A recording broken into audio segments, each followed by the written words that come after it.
Hello friends, welcome to our YouTube channel study our life.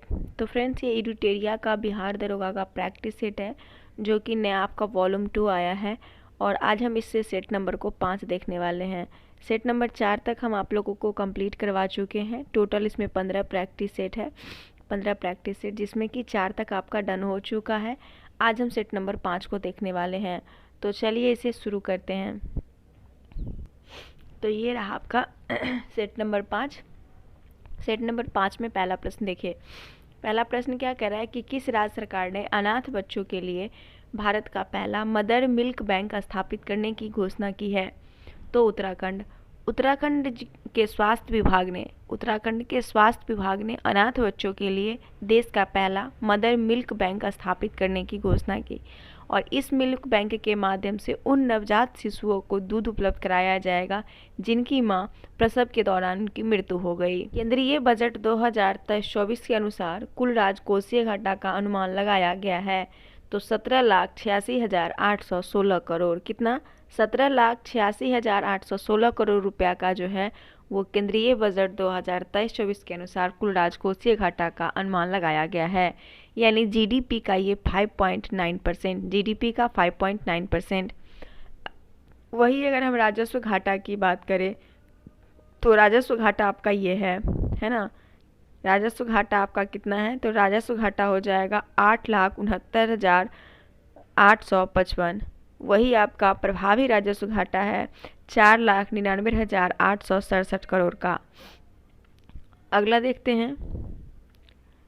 केंद्रीय budget 2023-24 के अनुसार किस क्षेत्र के लिए डिजिटल पब्लिक इंफ्रास्ट्रक्चर का निर्माण किया जाएगा?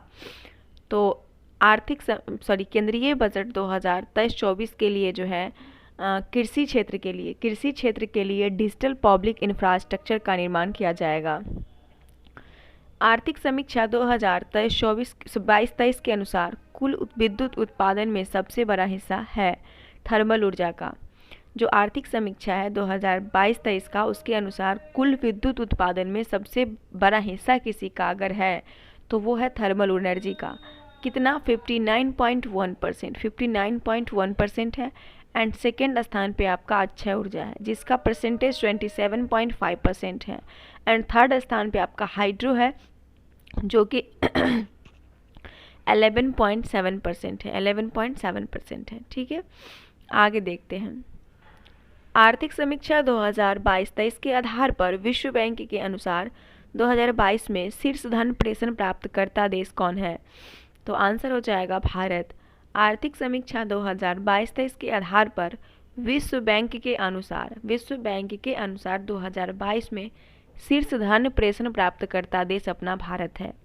वहीं विश्व बैंक के अनुसार 2022 में अगर देखा जाए शीर्ष धन प्राप्तकर्ता टॉप 3 देश, तो पहला स्थान पे भारत है 100 बिलियन अमेरिकी डॉलर के साथ, 100 बिलियन अमेरिकी डॉलर के साथ।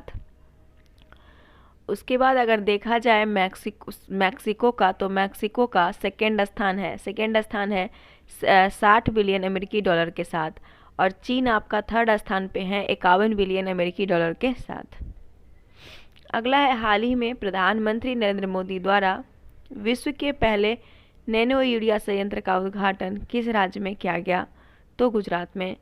प्रधानमंत्री नरेंद्र मोदी द्वारा विश्व के पहले नैनो यूरिया संयंत्र का उद्घाटन गुजरात में किया गया।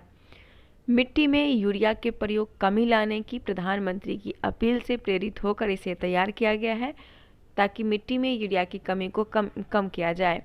और यह भूमिगत जल की गुणवत्ता सुधारने, जलवायु परिवर्तन, टिकाऊ उत्पादन पर सकारात्मक प्रभाव डालते हुए ग्लोबल वार्मिंग को कम करने में यह जो है अहम भूमिका निभाएगा। अगला क्या है?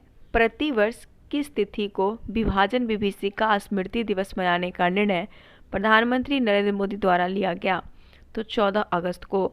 मोदी जी ने 14 अगस्त को, प्रधानमंत्री मोदी जी जो हैं उन्होंने 14 अगस्त को प्रतिवर्ष विभाजन विभीषिका स्मृति दिवस के रूप में मनाने का निर्णय लिया। क्यों? क्योंकि इसी दिन हमारा भारत और पाकिस्तान का विभाजन हुआ था। दिसंबर 2022 में आए बम चक्रवात निम्न में किस क्षेत्र को प्रभावित किया?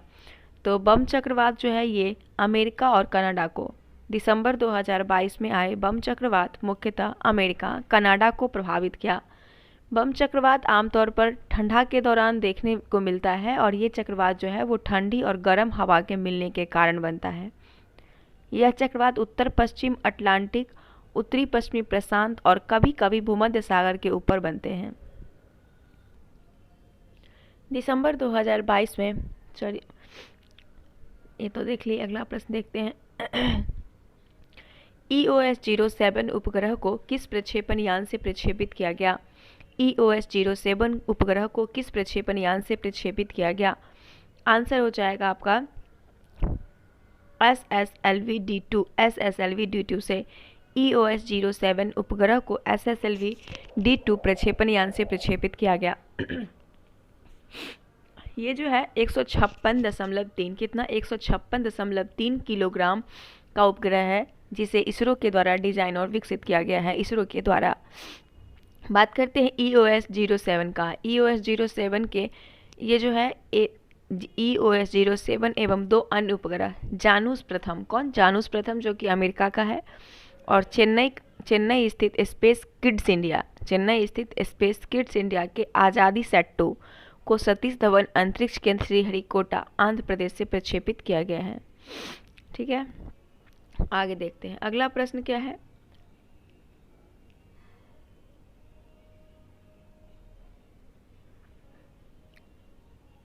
तुर्की एवं सीरिया में आए भूकंप से प्रभावित लोगों की मदद के लिए भारत सरकार द्वारा कौन सा ऑपरेशन चलाया गया? तो ऑप्शन आंसर हो जाएगा इसका ऑप्शन नंबर डी, ऑपरेशन दोस्त। और अभी ऑपरेशन अजय चलाया जाएगा। ठीक है, किसके लिए? जो अभी इजराइल में जो हमास के द्वारा जो किया गया है, इसके लिए भारतीयों को निकालने के लिए ऑपरेशन अजय। कौन सा ऑपरेशन अजय, इसको भी ध्यान रखिएगा। तो तुर्की एवं सीरिया में आए भूकंप से प्रभावित लोगों की मदद के लिए भारत सरकार द्वारा ऑपरेशन दोस्त चलाया गया है ना, ऑपरेशन दोस्त। ऑपरेशन देवी शक्ति, ऑपरेशन देवी शक्ति दोस्तों अफगानिस्तान में जो फंसे भारतीय नागरिक थे उनको निकालने के लिए था ऑपरेशन देवी शक्ति।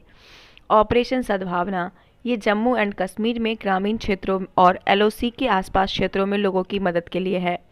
ऑपरेशन उपलब्ध, रेलवे टिकट कालाबाजारी करने वाले दलालों की गतिविधि पर अंकुश लगाने के लिए है। अगला है 17वीं भारतीय वन स्थिति रिपोर्ट के अनुसार देश में कुल मैंग्रोव वन कितना वर्ग किलोमीटर में है? तो 4992 वर्ग किलोमीटर, ऑप्शन नंबर बी। 17वीं भारत वन स्थिति रिपोर्ट के अनुसार देश में कुल मैंग्रोव कक्ष वन जो है 4992 वर्ग किलोमीटर है, जो देश के कुल भौगोलिक क्षेत्रफल का 0.15% है। वहीं 2019 की तुलना में मैंग्रोव वन के क्षेत्रफल में 17 वर्ग किलोमीटर की वृद्धि हुई है मैंग्रोव वन में, याद रखिएगा। आगे है खिजरिया वन्यजीव अभयारण्य किस राज्य में स्थित है? तो खिजरिया वन्यजीव अभयारण्य गुजरात में है। खिजरिया वन्यजीव अभयारण्य गुजरात राज्य में है, जिसे फरवरी 2022 में रामसर स्थल में अधिसूचित किया गया। बखीरा की बात करें दोस्तों, तो बखीरा आपका उत्तर प्रदेश में है। बखीरा, सॉरी उल्टा लिखा, गलती लिखा गया। बखीरा कहाँ पे है? उत्तर प्रदेश में। मध्य प्रदेश में कौन सा है? तो मध्य प्रदेश में सांख्य सागर है। मध्य प्रदेश में सांख्य सागर है। और आंध्र प्रदेश की अगर हम बात करें तो कोलेरू झील आपका आंध्र प्रदेश में है। कोलेरू झील आंध्र प्रदेश में। अगला है भारत में अभी तक कुल कितने समुद्र तटों को ब्लू फ्लैग प्रमाण पत्र से सम्मानित किया जा चुका है? आंसर हो जाएगा 12। सॉरी, भारत में अभी तक कुल 12 समुद्री तटों को ब्लू फ्लैग प्रमाण पत्र से सम्मानित किया गया। ब्लू फ्लैग प्रमाण पत्र अंतर्राष्ट्रीय इको स्तरीय टैग है, अंतर्राष्ट्रीय, जो समुद्र तटों को स्वस्थ, सुरक्षित और उसे सतत विकास में बढ़ावा देने के प्रयास से किया जाता है। ये प्रमाण पत्र डेनमार्क के फाउंडेशन फॉर एनवायरनमेंट एजुकेशन के द्वारा दिया जाता है। साइक्लोन फर्स्ट सैन्य अभ्यास का आयोजन भारत और किस देश के बीच हुआ? आंसर हो जाएगा डी, मिस्र। भारत और मिस्र की सेनाओं के बीच अभ्यास साइक्लोन फर्स्ट का आयोजन राजस्थान जैसलमेर में हुआ। कहाँ पे? राजस्थान के जैसलमेर में हुआ। और यह सैन्य अभ्यास दोनों देशों के सेनाओं के बीच अब तक का पहला संयुक्त अभ्यास था, अब तक का। अगर हम बात करते हैं भारत और सिंगापुर का कौन सा है? तो बोल्ड कुरुक्षेत्र आपका भारत और सिंगापुर का है, बोल्ड कुरुक्षेत्र। धर्म गार्जियन की बात करें तो भारत और जापान का है धर्म गार्जियन, भारत और जापान का। गरुड़ शक्ति दोस्तों भारत और इंडोनेशिया का है गरुड़ शक्ति। गरुड़ शक्ति किसका है? भारत और इंडोनेशिया का। आगे देखते हैं तो मिस्र इसका करेक्ट आंसर हो गया। भारत और मिस्र के बीच क्या है? Cyclone first. आगे है जलवायु परिवर्तन प्रदर्शन सूचकांक 2023 में भारत का स्थान है तो 8 है। कितना है? 8 है। भारत जलवायु परिवर्तन प्रदर्शन सूचकांक 2023 में 8वें स्थान पर है और यह सूचकांक German watch new development institute और क्लाइमेट एक्शन नेटवर्क द्वारा जारी 2005 से वार्षिक आधार पर प्रकाशित किया जाता है। जरा इसका लक्ष्य जानते हैं कि इसका लक्ष्य क्या है। लक्ष्य है अंतर्राष्ट्रीय जलवायु राजनीति में पारदर्शिता को बढ़ावा देना, अलग अलग देशों द्वारा जलवायु संरक्षण की दिशा में किए गए प्रयास एवं प्रगति के बीच तुलना करने में सक्षम बनाना। अगला है राष्ट्रीय विज्ञान दिवस 2023 का थीम है। तो राष्ट्रीय विज्ञान दिवस कब मनाते हैं? तो राष्ट्रीय विज्ञान दिवस 28 फरवरी को हर साल मनाया जाता है, 28 फरवरी को।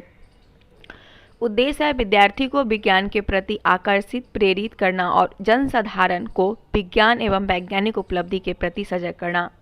थीम क्या है? वैश्विक कल्याण के लिए वैश्विक विज्ञान, global science for global wellbeing. Option number इसका ए आंसर हो जाएगा, global science for global wellbeing. Hindi में इसका मतलब हुआ वैश्विक कल्याण के लिए वैश्विक विज्ञान। हिंदी भाषा के लिए साहित्य अकादमी पुरस्कार 2022 से किसे सम्मानित किया गया? तो बद्री नारायण को। हिंदी भाषा के साहित्य अकादमी 2022 का पुरस्कार बद्री नारायण को दिया गया, जिनकी कविता का संग्रह है तुमरी के शब्द। क्या है? तुमरी के शब्द। मैथिली भाषा के लिए अजीत आजाद को दिया गया, मैथिली के लिए। उसके बाद अंग्रेजी के लिए दिया गया है अनुराधा राय को, अंग्रेजी के लिए। और उर्दू के लिए दिया गया है, उर्दू के लिए क्या नाम है? अनीस अशफाक को, अनीस अशफाक को। भौतिक के क्षेत्र में नोबेल पुरस्कार 2023 से किसे सम्मानित किया गया? तो जैसा कि आप सभी को पता है कि 2023 का नोबेल पुरस्कार वितरित हो चुका है, तो आप लोग सारा याद करेंगे, ठीक है। वैसे हम करंट अफेयर में आप लोगों को याद करवाएंगे भी और ट्रिक वाइज भी बताएंगे। तो इनमें से सभी पियरे अगोस्तोनी, एनिलियर, फेरेंस क्लाउस तीनों को दिया गया है फिजिक्स का नोबेल पुरस्कार। भौतिक के क्षेत्र में 2023 में संयुक्त रूप से पियरे अगोस्तनी, फेरेंस क्लाउस और एनिलेयर को दिया गया। इलेक्ट्रॉन पर अध्ययन के लिए यह सम्मान दिया गया है इन्हें, इलेक्ट्रॉन पर अध्ययन के लिए। 12वें विश्व हिंदी सम्मेलन का आयोजन कहाँ किया गया? तो 12वें हिंदी सम्मेलन का आयोजन जो किया गया है, यह किया गया फिजी में। कहाँ पे किया गया? फिजी में 2023 में। और भारत के विदेश मंत्री एस जयशंकर और फिजी के प्रधानमंत्री सत्वनी रावुका ने 12वें विश्व हिंदी सम्मेलन का उद्घाटन किया, जिसका थीम क्या था दोस्तों? थीम था कि हिंदी पारंपरिक ज्ञान से आर्टिफिशियल इंटेलिजेंस। 22वें फीफा विश्व कप 2022 के विजेता देश हैं। तो 22वें फीफा विश्व कप 2022 के विजेता अर्जेंटीना है। कौन है? अर्जेंटीना। बात उप विजेता कौन है दोस्तों? तो उप विजेता फ्रांस है, उप विजेता आपका फ्रांस है। इसका शुभंकर है लाइव। शुभंकर क्या है दोस्तों? तो इसका शुभंकर है लाइव, लाइव इसका शुभंकर है। गोल्डन बूट दिया गया है किलियन एम्बाप्पे को, गोल्डन बूट। गोल्डन बॉल दिया गया लियोनेल मेसी को और गोल्डन ग्लव्स एमिलियानो मार्टिनेज को। प्रसिद्ध फुटबॉल खिलाड़ी पेले का निधन हो गया, वो किस देश के खिलाड़ी थे? पेले ब्राजील के खिलाड़ी थे। ब्राजील के दिग्गज फुटबॉल खिलाड़ी पेले का निधन 2022 को 82 वर्ष की आयु में हो गया। 1958, 1962 और 1970, 58, 62 और 70 इन्होंने 3 बार ब्राजील को फुटबॉल वर्ल्ड कप जीत दिलाई थी। हाल ही में किस देश ने वर्ष 2027 तक देश में ब्याज मुक्त बैंकिंग प्रणाली को लागू करने की घोषणा की है? तो पाकिस्तान। पाकिस्तान ने 2027 तक देश में ब्याज मुक्त बैंकिंग प्रणाली लागू करने की घोषणा की। फेडरल शरीयत कोर्ट, FSC जिसको बोलते हैं FSC, इसका मतलब हुआ फेडरल शरीयत कोर्ट के अनुसार पाकिस्तान में प्रचलित ब्याज आधारित बैंकिंग प्रणाली शरिया कानून के खिलाफ थी, क्योंकि इस्लाम में ब्याज को किसी भी रूप में गलत माना गया है। केंद्रीय मत्स्य पालन, पशुपालन, डेयरी मंत्रालय के अनुसार भारत मछली उत्पादन में विश्व में किस स्थान पर है? तो तीसरा। केंद्रीय मत्स्य पालन पशुपालन के अनुसार भारत मछली उत्पादन में विश्व में तीसरे स्थान पर है और अंतर्देशीय मछली उत्पादन में पहले स्थान पे।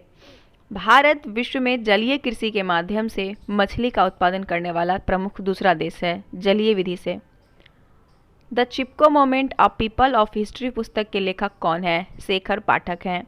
The Chipko moment of people history पुस्तक के लेखक शेखर पाठक हैं। विक्रम संपत की एक पुस्तक है जिसका नाम है brave heart of Bharat, vignettes from India history, ऐसा कुछ करके उनकी पुस्तक है। उसके बाद राजेश तलवार की एक पुस्तक है राजेश तलवार की, वो है the boy who wrote a constitution, Rajesh Talwar की पुस्तक है। और संजीव सन्याल की एक पुस्तक revolutionaries the other stories how India won it's freedom, ये याद रखिएगा। ऑस्ट्रेलियन ओपन 2023 में पुरुष एकल विजेता हैं नोवाक जोकोविच। ऑस्ट्रेलियन ओपन 2023 में पुरुष एकल विजेता नोवाक जोकोविच हैं। उपविजेता स्टेफानोस सित्सिपास हैं। उपविजेता स्टेफानोस सित्सिपास ये उपविजेता हैं। उसके बाद बात करते हैं अगले प्रश्न की ओर। चार्टर एक्ट 1813 के संबंध में निम्नलिखित कथन पर विचार करें। चार्टर एक्ट के बारे में दिया है कि इसने भारत में ईस्ट इंडिया कंपनी के व्यापार एकाधिपत्य को चाय का व्यापार तथा चीन के साथ व्यापार को छोड़कर समाप्त कर दिया। कौन सा? 1813 का चार्टर एक्ट, जो कि कथन आपका बिल्कुल सत्य है। इसने क्या किया? ईस्ट इंडिया कंपनी 1813 के चार्टर एक्ट के द्वारा जो व्यापार सारे को बंद कर दिया, लेकिन इसमें चाय और दिया। इसने अपनी कंपनी द्वारा अधिकार में लिए गए भारतीय राज्य क्षेत्रों पर ब्रिटिश क्राउन की संप्रभुता को मजबूत कर दिया। ये कथन भी आपका बिल्कुल सही है। 1813 के चार्टर एक्ट के द्वारा जो भारतीय राज्य क्षेत्र पर ब्रिटिश क्राउन की थी उसकी संप्रभुता को मजबूत कर दिया। तीसरा है भारत का राजस्व अब ब्रिटिश संसद के नियंत्रण में आ गया था। उपयुक्त में कौन सा कथन सत्य है? ये गलत है। तो भारत का जो राजस्व था वो ब्रिटिश संसद के नियंत्रण में आ गया था, ये कथन गलत है। 1 और 2 आपका सही है।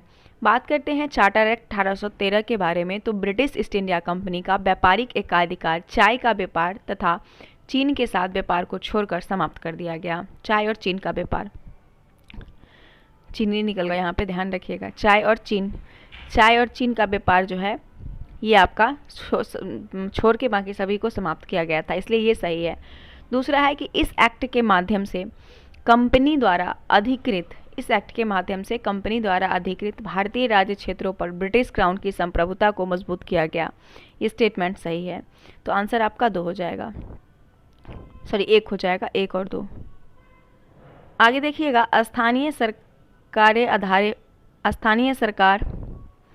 की आधार होती है। तो स्थानीय सरकार लोकतंत्र का आधार होती है, क्योंकि लोकतंत्र को जीवंत बनाने के लिए लोगों की सहभागिता की आवश्यकता होती है। अच्छा, मैं एक चीज़ आपको बताऊंगी कि बहुत सारे लोग आंसर इसमें गलत बताते हैं। तो देखिए, आंसर तभी गलत मैं आपको बताऊंगी यहाँ पे जब आपका एक्सप्लेनेशन नहीं मैं पढ़ूंगी, ठीक है। एक्सप्लेनेशन जब बताती हूँ तो वो मेरे स्लिप ऑफ टंग की वजह से मिस्टेक हो सकता है, तो हो सकता है, बट आंसर गलत नहीं बता रही हूँ मैं। देख रही हूँ लगातार 2-3 दिन से 2-3 सेट में एक तो स्टूडेंट ही ऐसे हैं जो ये क्वेश्चन गलत है, ये क्वेश्चन गलत है, इसका आंसर गलत है, ऐसे करते हैं। कल वाले भी क्वेश्चन में एक क्वेश्चन गलत बता रहे थे। तो आप लोगों को जिस क्वेश्चन में डाउट हो प्लीज़ नॉर्मल आप मैसेज कर दें, उस क्वेश्चन का हम स्क्रीनशॉट लेके आपको टेलीग्राम पे PDF डाल देंगे, वहाँ से आप लोग प्लीज़ जाके अपना कन्फ्यूजन क्लियर कर लेंगे। बाकी अगर आप लोगों को लगता है कि ये गलत है तो आप लोग 1-2 बार कहीं से एक जगह से कहीं बुक से पढ़ के आप लोग डाटा को क्लियर नहीं कीजिए, अलग अलग बुक में देखिए कि क्या ये सही है या गलत है। अगर वहाँ आपको सही मिलता है तो ठीक है, नहीं मिलता है तो फिर आप लोग उसे करेक्ट करके देख लीजिए। बट कोशिश मेरा यहाँ पे यही है कि 100% आपको फैक्ट आंसर बताया जाए, क्योंकि मैं एक्सप्लेनेशन देती हूँ। हाँ, कल जैसे कि मेरे से अभ्यारण्य वाला में मिस्टेक हो चुका था, अभ्यारण्य वाला में नहीं, टाइगर रिजर्व वाले में, कि मैं बताई सही थी लेकिन मिस्टेक से आंसर गलत टिक कर दी थी, तो वो मिस्टेक हो जाता है, लेकिन आंसर गलत नहीं बताती हूँ, ठीक है। बताई आपको सही थी, इसलिए थोड़ा सा आप लोग कमेंट अगर करते हैं तो थोड़ा सा पहले अच्छे तरह से देख ले फिर बताएं हमको, ठीक है। ऐसे में मुझे भी दिक्कत होता है कि भाई हम बता रहे हैं, क्वेश्चन पढ़ के बता रहे हैं, आप लोगों को एक्सप्लेनेशन देख के बताते हैं, फिर भी आप लोग कहते हैं कि गलत है। और इससे आने वाले स्टूडेंट जो और भी स्टूडेंट देखेंगे उनको लगेगा कि इसमें तो सब आंसर गलत ही है, वो स्टूडेंट भी कन्फ्यूजन में पड़े रहेंगे आपके चक्कर में। तो प्लीज़ ऐसा ना करें, रिक्वेस्ट करती हूँ मैं, ठीक है। अगला देखती हूँ, भारतीय संविधान की प्रस्तावना में कितने प्रकार के न्याय की स्वतंत्रता एवं समानता का वर्णन है? अच्छा, ये क्वेश्चन छूट गया ना, 27 नंबर। स्थानीय सरकार आधार होती है तो लोकतंत्र का।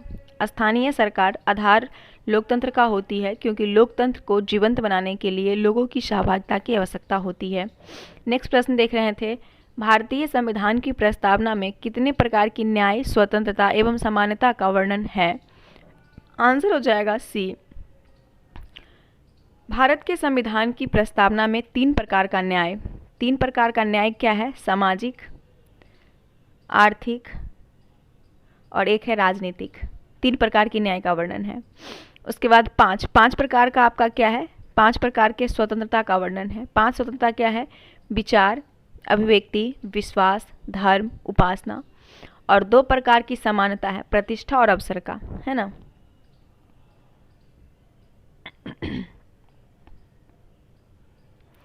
किस संविधान संशोधन द्वारा यह प्रावधान किया गया है कि मंत्रिपरिषद में मंत्रियों की संख्या प्रधानमंत्री को शामिल करके कुल संख्या का 15% से अधिक नहीं होनी चाहिए? आंसर हो जाएगा 91वां संविधान संशोधन। 91वां संविधान संशोधन 2003 में यह प्रावधान किया गया कि जो मंत्रिपरिषद में मंत्रियों की संख्या को 15% से अधिक नहीं होनी चाहिए। राष्ट्रपति द्वारा लोकसभा को भंग किया जा सकता है, तो राष्ट्रपति द्वारा लोकसभा को भंग किया जा सकता है प्रधानमंत्री की सलाह पर। जो संविधान का अनुच्छेद 85 का खंड 2 के अनुसार राष्ट्रपति प्रधानमंत्री के परामर्श या सलाह पर लोकसभा को भंग कर सकता है। निम्नलिखित में कौन सा सही सुमेलित नहीं है? विस्फोट पदार्थ अधिनियम 1908 ये सही है, पूछा गया सही नहीं है। समाचार पत्र अधिनियम 1908 ये भी सही है। राजद्रोही सभा को रोकने से संबंधित अधिनियम 1908 ये गलत है। राजद्रोह को बढ़ावा देने तथा सार्वजनिक शांति को भंग करने की संभावना वाली सार्वजनिक बैठक की रोकथाम बेहतर प्रावधान करने के लिए जो अधिनियमित किया गया था इसे, और यह जो है ब्रिटिश राज की इंपीरियल लेजिस्लेटिव काउंसिल 1907 का अधिनियम था जो सरकार को राजनीतिक बैठक पर रोक लगाने में सक्षम बनाता है। ठीक है, तो ये 1908 गलत दिया और बाकी सभी सही है। पंचायतों एवं नगरपालिकाओं के संबंध में भारतीय संविधान में किस वर्ष प्रावधान किया गया था? तो 1993 में। पंचायतों एवं नगरपालिकाओं में संबंध में भारतीय संविधान का प्रावधान 73वां और 74वां संविधान संशोधन अधिनियम के द्वारा जो है दिया गया, और ये दोनों अधिनियम 1993 में लागू हुआ। 73वां संविधान संशोधन अधिनियम 24 अप्रैल 1993 को और 74वां लागू हुआ 1 जून 1993 को। भारत में न्यायिक पुनरावलोकन की शक्ति का प्रयोग किसके द्वारा किया जाता है? तो भारत में न्यायिक पुनरावलोकन की जो अवधारणा है वो अमेरिका से लिया गया है। कहाँ से? अमेरिका से लिया गया है, और यह शक्ति उच्चतम न्यायालय एवं उच्च न्यायालय दोनों में नहीं निहित है। उच्चतम न्यायालय और उच्च न्यायालय, तो आंसर बी हो जाएगा। डॉक्टर अंबेडकर द्वारा किसे संविधान की आत्मा कहा गया? तो डॉक्टर भीमराव अंबेडकर ने आर्टिकल 32 जो कि संवैधानिक उपचारों का अधिकार है, इसे संविधान का आत्मा कहे थे। वहीं पंडित ठाकुरदास भार्गव जो थे, उन्होंने संविधान की प्रस्तावना के संबंध में कहा था कि प्रस्तावना संविधान का सबसे सम्मानित भाग है, यह संविधान की आत्मा है। वहीं के एम मुंशी के अनुसार प्रस्तावना हमारी संप्रभु लोकतांत्रिक गणराज्य का राजनीतिक भविष्यफल है। और एन ए पालकीवाला ने प्रस्तावना को संविधान का परिचय पत्र कहा है। ये कुछ स्टेटमेंट है दोस्तों, याद रखिएगा। निम्न में कौन संविधान का संघीय गुण नहीं है? एकल नागरिकता। भारत के संविधान के संघीय लक्षण नहीं है एकल नागरिकता। भारतीय संविधान में एकात्मक एवं और संघात्मक दोनों प्रकार की विशेषताएं मौजूद है। एकात्मक क्या होता है और संघात्मक क्या होता है? देखिए, एकात्मक विशेषता में है कि जो एकात्मक विशेषता में सबसे पहले हम बात करते हैं एकात्मक विशेषता में कि इसमें एकल संविधान, एकल नागरिकता, सशक्त केंद्र, राज्यपाल की नियुक्ति, आपातकालीन उपबंध, ये आपका एकात्मक विशेषता है। वहीं आपका संघात्मक विशेषता क्या हो जाएगा? तो संघात्मक की जो विशेषताएं हैं वो है संविधान की सर्वोच्चता, स्वतंत्र न्यायपालिका, केंद्र राज्य के मंद शक्तियों का बंटवारा, लिखित संविधान। तो आंसर आपका बी बिल्कुल करेक्ट हो जाएगा। 6 प्रमुख बैंकों का राष्ट्रीयकरण किस पंचवर्षीय योजना के दौरान किया गया था? तो छठी पंचवर्षीय योजना के दौरान। भारत में 6 प्रमुख बैंकों का राष्ट्रीयकरण 1980 में छठी पंचवर्षीय योजना के दौरान किया गया, जबकि 14 बैंकों का राष्ट्रीयकरण 1969 में किया गया। 14 का। राष्ट्रीय बागवानी बोर्ड की स्थापना कब की गई थी? तो राष्ट्रीय बागवानी बोर्ड की स्थापना 1984 में की गई थी। इसका मुख्यालय गुरुग्राम हरियाणा में है, गुरुग्राम हरियाणा में। और यह बोर्ड स्वायत्त कंपनी के रूप में कार्य करती है, स्वायत्त कंपनी के रूप में। डाकघर बचत संगठन की सभी जमाओं को किस संग्रह मुद्रा आपूर्ति में शामिल किया गया है? M4 में। जो M1, M2, M3, M4 मुद्रा के 4 टाइप हैं। RBI द्वारा उपयोग किए जाने वाले 4 मौद्रिक हैं। इसमें M1 मुद्रा अधिक तरल है, M4 मुद्रा सबसे कम तरल है, और यही M4 जो है वो डाक बचत संगठनों की सभी जमाओं को समग्र मुद्रा आपूर्ति में शामिल किया गया है, M4 को। आत्मनिर्भरता के उद्देश्य को पहली बार किस पंचवर्षीय योजना में शामिल किया गया था? तो तीसरी। आत्मनिर्भरता के उद्देश्य को पहली बार तीसरी पंचवर्षीय योजना में शामिल किया गया था, जिसका कार्यकाल 1961 से 66 था। पहली पंचवर्षीय योजना का उद्देश्य कृषि विकास, दूसरी का उद्देश्य उद्योग एवं विकास करना था। अब तक कुल कितनी बार भारतीय मुद्रा का अवमूल्यन किया जा चुका है? तो 3 बार। भारतीय मुद्रा का अवमूल्यन अब तक 3 बार हुआ है, 1949 में, 1966 में और 1991 में 3 बार हुआ है। अगला देखिएगा कि निम्नलिखित में कौन सा दर्रा श्रीनगर और लेह को जोड़ता है? तो श्रीनगर और लेह को जोड़ने वाली दर्रा है जोजिला दर्रा। जोजिला दर्रा श्रीनगर और लेह को जोड़ती है। वहीं बारालाचा दर्रा जो है ये हिमाचल प्रदेश के लाहौल क्षेत्र को लद्दाख लेह से जोड़ती है, लद्दाख लेह से। नाथुला की बात करें तो नाथुला दर्रा सिक्किम और दक्षिण तिब्बत में चुंबी घाटी को जोड़ती है, नाथुला। अगला है निम्नलिखित में कौन सा स्थान यूरेनियम की खनन के लिए प्रसिद्ध है? तो जादूगोरा यूरेनियम की खनन के लिए प्रसिद्ध है और इसकी स्थापना 1967 में हुई थी। भारतीय यूरेनियम निगम का मुख्यालय जादूगोरा में ही है और रानीगंज, झरिया, बोकारो ये सभी कोयला के लिए प्रसिद्ध हैं। और पन्ना की बात करें तो ये हीरा के लिए प्रसिद्ध है, जो कि आपका कहाँ पे है? बेरिंग जलडमरूमध् निम्नलिखित में से किसे जोड़ता है? तो बेरिंग जलडमरूमध् जो है ये आर्कटिक महासागर और प्रशांत महासागर को, आर्कटिक महासागर और प्रशांत महासागर को जोड़ती है। कौन? बेरिंग जलडमरूमध्।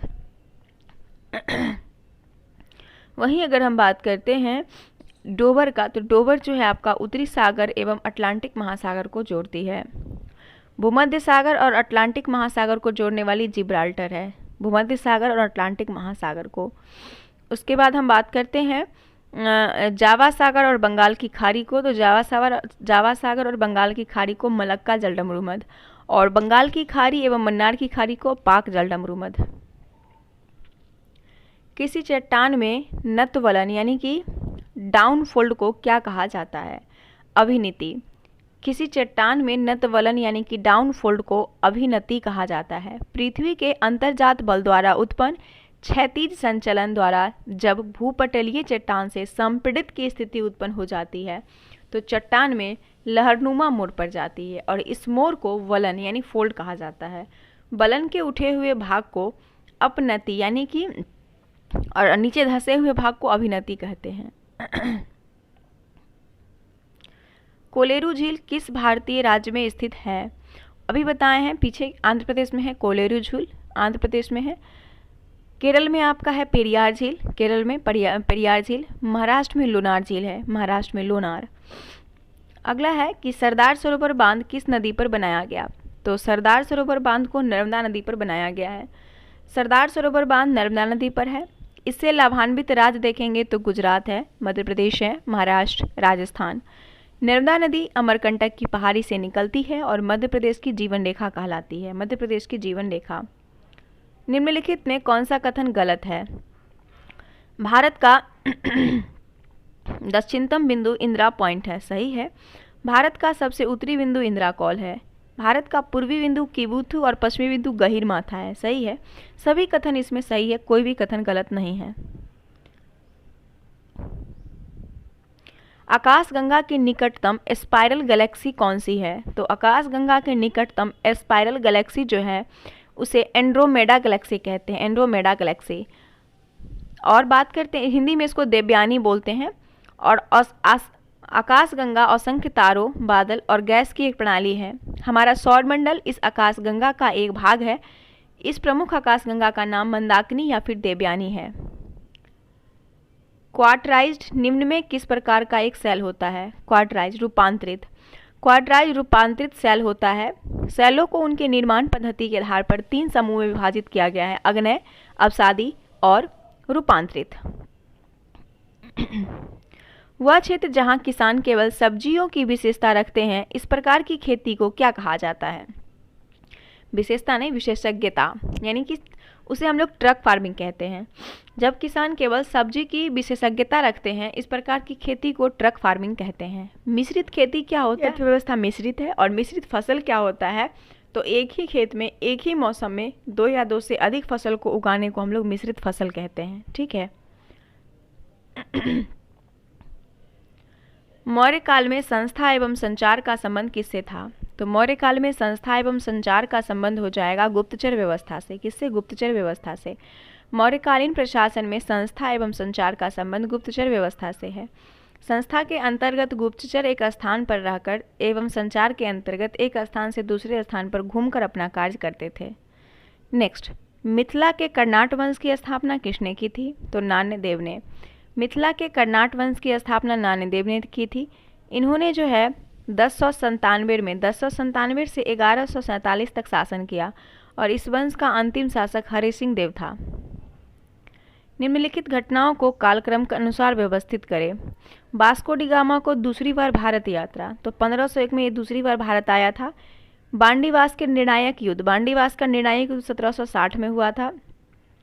ईस्ट इंडिया कंपनी की स्थापना 1600 में हुआ था। और बेदरा का युद्ध हुआ था 1760 में। 1760 कहते हैं बेदरा का युद्ध। बेदरा का युद्ध हुआ था 1759 में। कब? 1759 में बेदरा का युद्ध हुआ था। तो अब इसको क्रम से व्यवस्थित करें तो सबसे पहले आपका क्या हो जाएगा? वास्को डी गामा की दूसरी बार यात्रा 1501 में। पहला तो स्टेटमेंट यही हो जाएगा। दूसरा आपका ईस्ट इंडिया कंपनी का आगमन हो जाएगा 1600 में।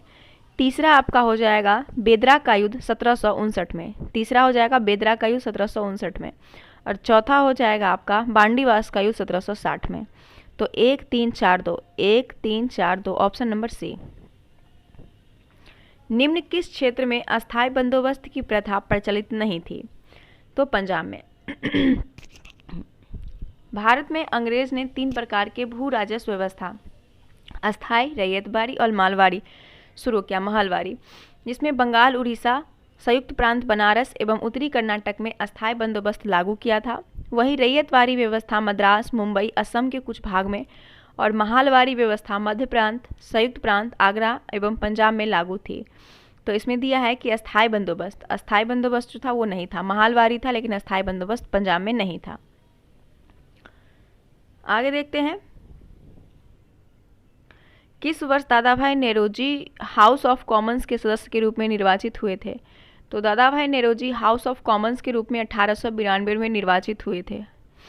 और इन्होंने जो है दादाभाई नौरोजी ने अपने लंदन के प्रवास के दौरान लंदन इंडियन एसोसिएशन एवं ईस्ट इंडिया एसोसिएशन की स्थापना की है।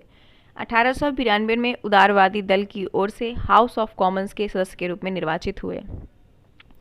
क्रिप्स मिशन के साथ कांग्रेस के आधिकारिक वार्ताकार थे, तो वो थे आपके, एक तो मौलाना आज़ाद थे और एक जवाहरलाल नेहरू थे, option number D. Cripps mission March 1942 में भारत आया था, 1942 में। क्रिप्स मिशन की बात करने के लिए कांग्रेस की आधिकारिक वार्ताकार जवाहरलाल नेहरू और अबुल कलाम आज़ाद थे, है ना। जवाहरलाल नेहरू और अब्दुल कलाम आज़ाद थे।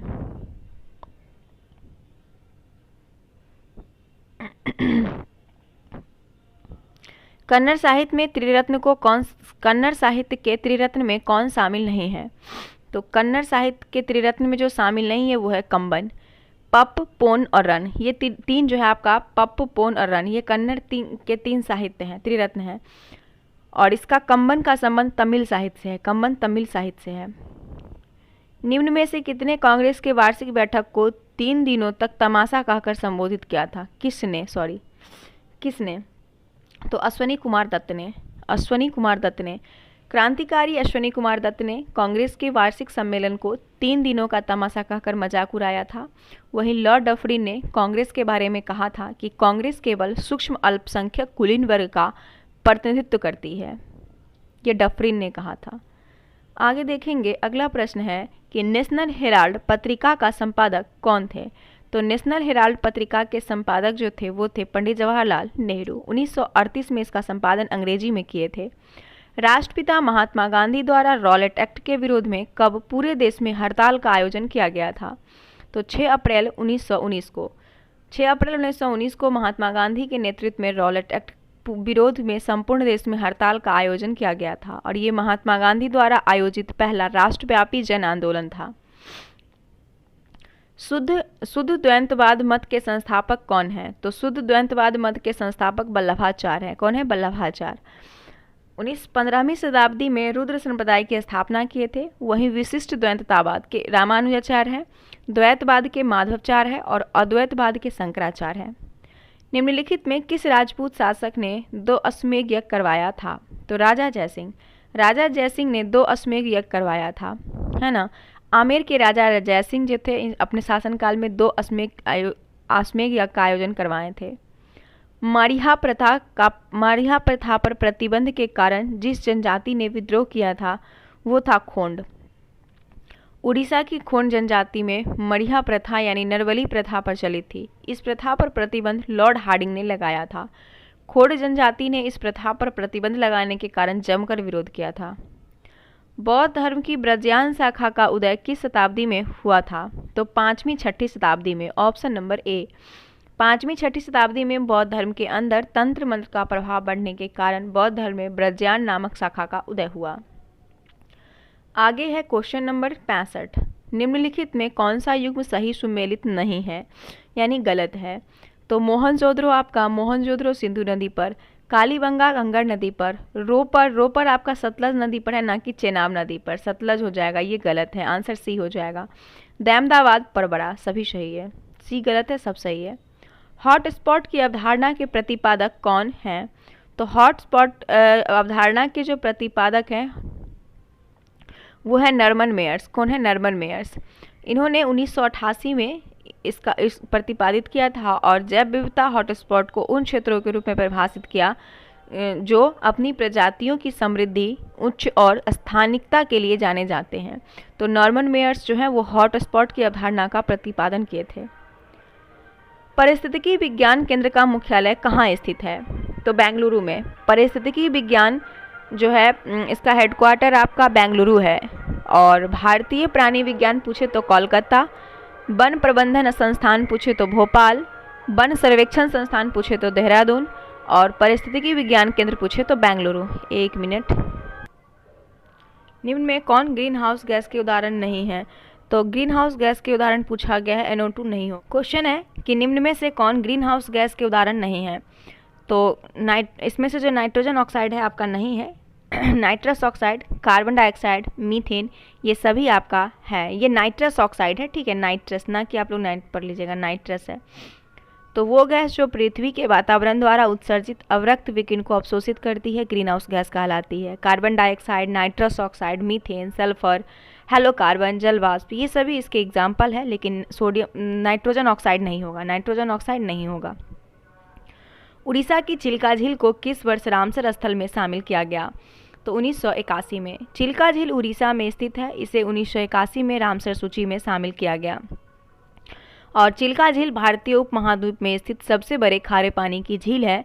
शीत ऋतु के दौरान पक्षियों का जो आगमन होता है वो सबसे बड़ा स्थान है यहाँ पे होता है।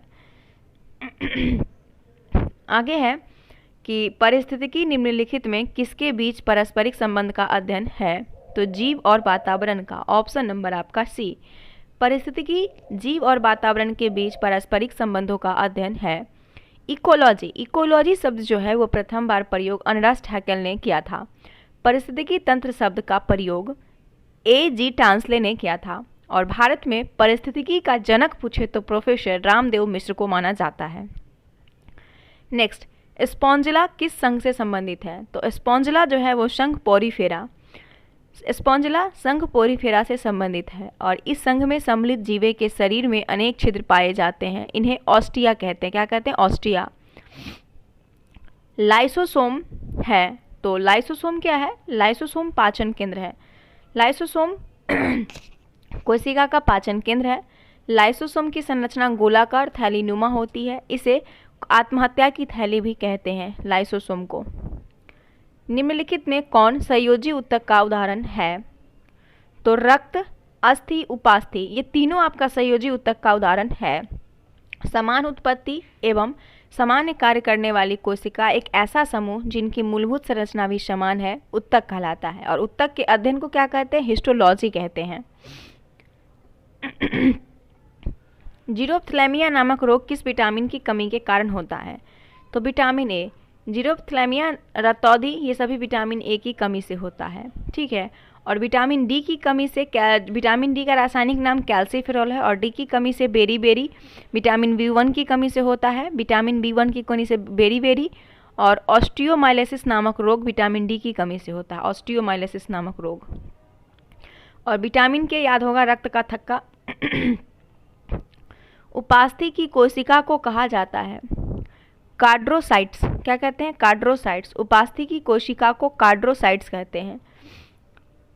उसके बाद है कि मानव श्वसन में कार्बन डाइऑक्साइड का संचरण सर्वाधिक किसके माध्यम से होता है? तो बाइकार्बोनेट्स के रूप में होता है। ऑप्शन नंबर आपका सी। कार्बन डाइऑक्साइड का परिवहन बाइकार्बोनेट्स के रूप में होता है।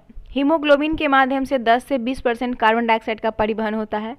प्लाज्मा में घुलकर कार्बन डाइऑक्साइड कार्बोनिक अम्ल H2CO3 का निर्माण करता है और इस प्रक्रिया में 7% कार्बन डाइऑक्साइड का परिवहन होता है, 7%।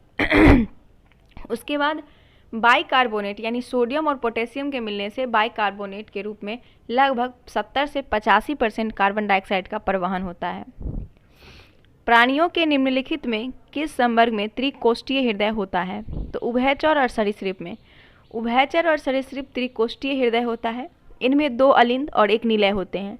मछली के हृदय 2 कक्षीय होते हैं। पक्षी एवं स्तनधारी के हृदय 4 कोशीय होते हैं। हम लोगों का 4 कोशीय होता है, सॉरी 4 कोशीय नहीं, 4 कक्षीय होता है।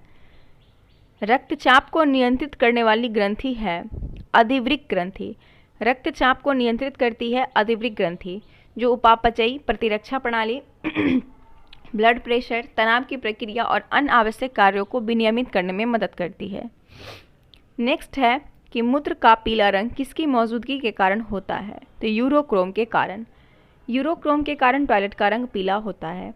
नेफ्रॉन या वृक्क नलिकाएं में रुधिर से छनकर आए जल एवं शेष उत्सर्जी पदार्थ के मिश्रण को मूत्र कहते हैं। और मनुष्य के मूत्र पारदर्शी एवं हल्के पीले रंग के द्रव होता है। इसका पीला रंग हीमोग्लोबिन के अपघटन से निर्मित यूरोक्रोम नामक वर्णक के कारण होता है। निम्न में कौन सा जीन कार्यात्मक इकाई है? तो जीन का पूछा गया है कि जीन की कार्यात्मक इकाई इसमें से सिस्ट्रॉन है। क्या है? सिस्ट्रॉन। उत्परिवर्तन का म्यूटॉन हो जाएगा, म्यूटॉन उत्परिवर्तन का। और पुनः संयोजन का रेकॉन है। और ये क्वेश्चन आपका बीपीएससी टीचर में पूछा गया था। प्लांक नियतांक का मात्रक है। तो प्लांक नियतांक का मात्रक जूल सेकेंड होगा। क्या होगा? Joule second. प्लांक नियतांक, इसका वैल्यू कितना होता है? 6.67 इंटू 10⁻⁻⁴ 34 जूल सेकेंड। आगे देखिएगा कि एक अंतरिक्ष यात्री पृथ्वी तल की तुलना में चंद्र तल पर अधिक ऊंची छलांग लगा सकता है, क्योंकि? तो चंद्र तल पर गुरुत्वाकर्षण बल पृथ्वी तल की तुलना में अत्यल्प होता है, मतलब सबसे कम होता है, मतलब ना के बराबर। इसीलिए चंद्रमा पर ग्रेविटेशनल फोर्स जो होता है वो पृथ्वी की तुलना में 1/6 होता है, 1/6। इसीलिए तो आंसर आपका क्या हो जाएगा? सी हो जाएगा। बर्फ के 2 टुकड़े को आपस में दबाने पर टुकड़े आपस में चिपक जाते हैं, क्योंकि वहाँ पे दाब अधिक होने से बर्फ का गलनांक घट जाता है, जिससे वो दोनों चिपक जाते हैं। तो आंसर क्या हो जाएगा? ए। दाब अधिक होने पर बर्फ का गलनांक घट जाता है, इसलिए बर्फ आपस में चिपक जाता है। निम्नलिखित में से प्रकाश के किस रंग की तरंगदैर्घ्य सबसे कम होती है? तो बैगनी का सबसे कम और लाल का सबसे ज़्यादा तरंगदैर्घ्य होता है ना। प्रकाश के वर्ण विक्षेपण प्रक्रिया में जब सूर्य का प्रकाश किसी प्रिज्म से होकर गुजरता है तो अपवर्तन के बाद अलग अलग रंगों में बट जाता है, जिसमें कि वायलेट उसके बाद आपका इंडिगो, नीला, हरा, पीला, नारंगी, लाल, ये 7 कलर बनते हैं, है ना। जल की अस्थायी कठोरता दूर करने के लिए जल में क्या मिलाया जाता है? तो सोडियम कार्बोनेट मिलाने से जल की अस्थायी कठोरता दूर हो जाती है ना। जल की अस्थायी कठोरता जल में उपस्थित कैल्शियम एवं मैग्नीशियम के क्लोराइड, नाइट्रस एवं सल्फेट के कारण होता है और इसे दूर करने के लिए सोडियम कार्बोनेट मिलाया जाता है। निम्नलिखित को मिलान कीजिए। पोटेशियम नाइट्रेट बारूद हो जाएगा, पोटेशियम नाइट्रेट बारूद। पेंसिलिन से हो जाएगा प्रतिजैविक। और यूरिया एक उर्वरक है। मैलाथियन क्या है? मैलाथियन जो है आपका ये हो जाएगा कीटनाशक। तो 3, 4, 1, 2 ऑप्शन सी में दिया हुआ है 3, 4, 1, 2। निम्न में कौन सा पौधे के लिए एक सूक्ष्म पोषक तत्व है? तो पौधे के लिए सूक्ष्म पोषक तत्व बोरॉन है ना। बोरॉन पौधों के लिए जो है वो सूक्ष्म पोषक तत्व है। बोरॉन, इसके अलावा तांबा भी होगा, आयरन, मैग्नीज, जास्ता, उसके बाद निकेल, माल्बिडेनम, ये सभी आपका हो जाता है। निम्न में कौन कार्बनिक अम्ल कौन सा है? निम्नलिखित में कौन कार्बनिक अम्ल है? तो आंसर हो जाएगा एसिटिक एक कार्बनिक अम्ल है ना। जिन अम्लों में कार्बोक्सिलिक ग्रुप यानी कि COOH होता है इन्हें हम कार्बनिक अम्ल कहते हैं, जैसे एसिटिक हो गया, फॉर्मिक हो गया, ऑक्सिलिक हो गया।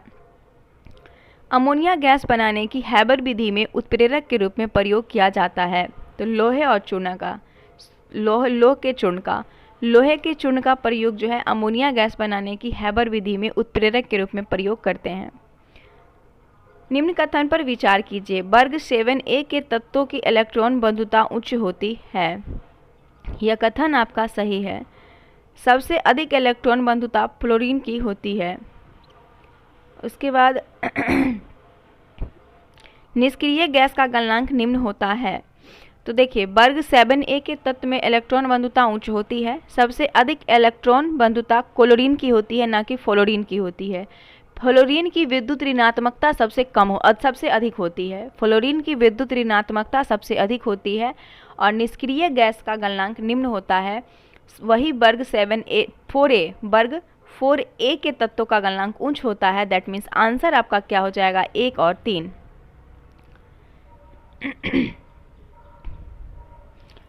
कलाम मंडलम कल्याणी कुट्टी अम्मा किस नृत्य शैली की एक भारतीय शास्त्रीय नृत्यांगना है? तो ये आपकी मोहिनी अट्टम की। कलामंडलम कल्याणी कुट्टी अम्मा केरल की मोहिनी अट्टम नृत्यांगना थी। इन्होंने डांस पर एक पुस्तक मोहिनी अट्टम हिस्ट्री एवं डांस स्ट्रक्चर लिखा। भारतमाला परियोजना की शुरुआत कब की गई? तो भारतमाला परियोजना की शुरुआत 2017 में की गई 25 अक्टूबर को और इस परियोजना के तहत 26,000 किलोमीटर लंबे आर्थिक गलियारे का विकास करना है। निम्न में से भारत की सर्वाधिक जनसंख्या वाले राज्यों का सही क्रम। तो सबसे पहले महाराष्ट्र, फिर बिहार, फिर पश्चिम बंगाल। ऑप्शन नंबर ए।